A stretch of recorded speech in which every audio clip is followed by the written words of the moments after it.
Today I would like to show you how to model a process in viflow in 10 quick steps and make it available to others. Before the first start, the following conditions should be met. A web server, for example IIS from Microsoft, is required to display the web model. This is the exported HTML output of viflow. If the web model is to be viewed on the local PC for test purposes, the .NET Core Runtime and ASP.NET Core Runtime components must be installed. To learn how to repeatedly open a web model locally on your computer for testing purposes, see our knowledge base. You can find all links in the video description. 1. The basic modeling objects. Area objects. Area objects are horizontal bars on the process graphic. They represent departments or organizational units, but can also represent persons, roles, IT systems, or other similar things. Process and decision objects. The process object stands for an activity or work step. Linear work processes are represented by a rectangle. Work steps that represent a decision are represented by a hexagon. viflow treats both objects in the same way. The difference is only visual. If we want to change the shape of shapes, you can select different shapes from the drop-down menu at the bottom left. Information objects. Information objects symbolize the flow of information between two process steps. Documents and hyperlinks can be attached to an information and later accessed by the viewer of your viflow web model. 2. Create a new process model. After starting viflow, the so-called backstage area opens. Here I go to New and get a selection of templates. Since I want to start from scratch, I select Empty and open the template with a double click. Then I go to Save, Browse, enter a file name and save the process model in a desired directory.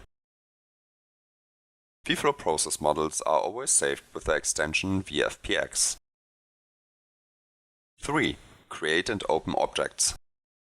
All type of objects can be created in the Home, New tab. However, this can also be achieved by right-clicking in the corresponding window, New. I start with a process, which I give a name and confirm with Enter. Since it is the first process, it opens automatically. Further processes must be opened manually, either by right-clicking, Open, or if the process is already modeled, by double-clicking. You can create a graphic not only for processes, but also for information and area objects. 4. The user interface. In the center of the screen you will find the main or graphics window. This is where objects are displayed and modeled. On the left side are the various viflow windows. Here you will find all viflow objects that are needed for modeling. If a window is missing, it can be shown via View, Windows. Directly next to it is the stencil window. In it are the objects with which a graphic can be modeled via drag and drop. In the upper area is the ribbon menu.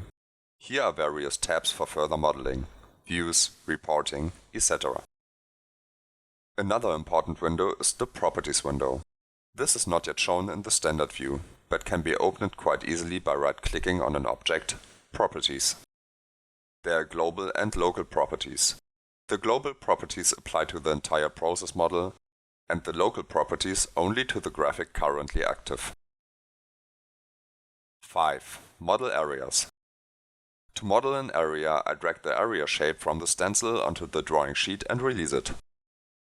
A dialog opens where either an existing area can be selected or a new area can be created. If I select the area now, the properties open. Here you can enter further data. I model the other areas in the same way. 6. Model processes. Drag the process shape from the template onto the graphic in the right place and release it. Enter the name of the process or select an existing process and confirm. If necessary, insert further data and model all other processes in the same way. As the drawing sheet is too small, I move the mouse over the edge, press the Ctrl key and drag the drawing sheet larger while holding down the mouse button.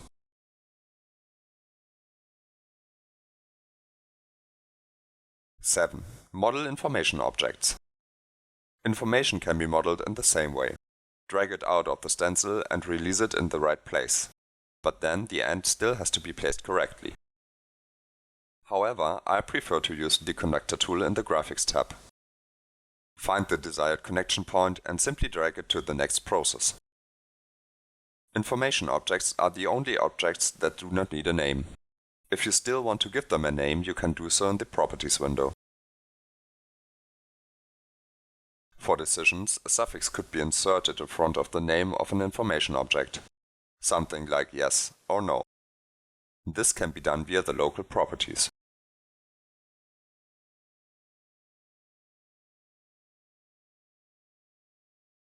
8. Inserting files and hyperlinks. Documents or hyperlinks can be assigned to information objects. To do this, I enter the corresponding URL in the Properties window under Hyperlink, or select the document I want to attach via the Select File button.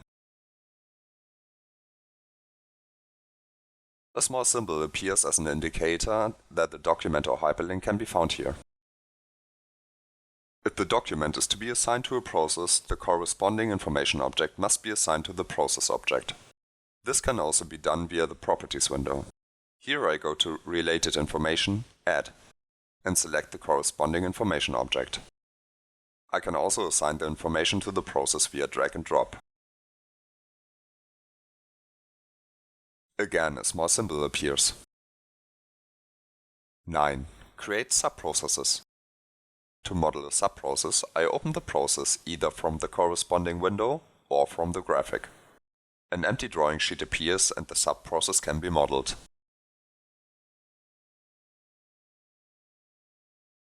Whether a process has one or more subprocesses can be recognized by the tree structure on the left or by the fact that the process in the graphic has a shadow. 10. Export as WebModel. To make a process model available to others, it must be exported as a viflow WebModel. To do this, I go to File, Export, Export Process Model as WebModel. A dialog opens in which I select the home page and all processes to be exported. By default, all are active. Next, the interface can be individualized. Then I select a layout, a color scheme, and an exit color. In the next dialog, I can enter a feedback address and, if necessary, a few hyperlinks. If the fields remain empty, the buttons are not displayed in the WebModel. After clicking on Next, I have to enter the target directory. Since I have added a document, I activate Copy linked files to target directory. Otherwise, the WebModel may not be able to display the file. After clicking on Finish, the WebModel is exported.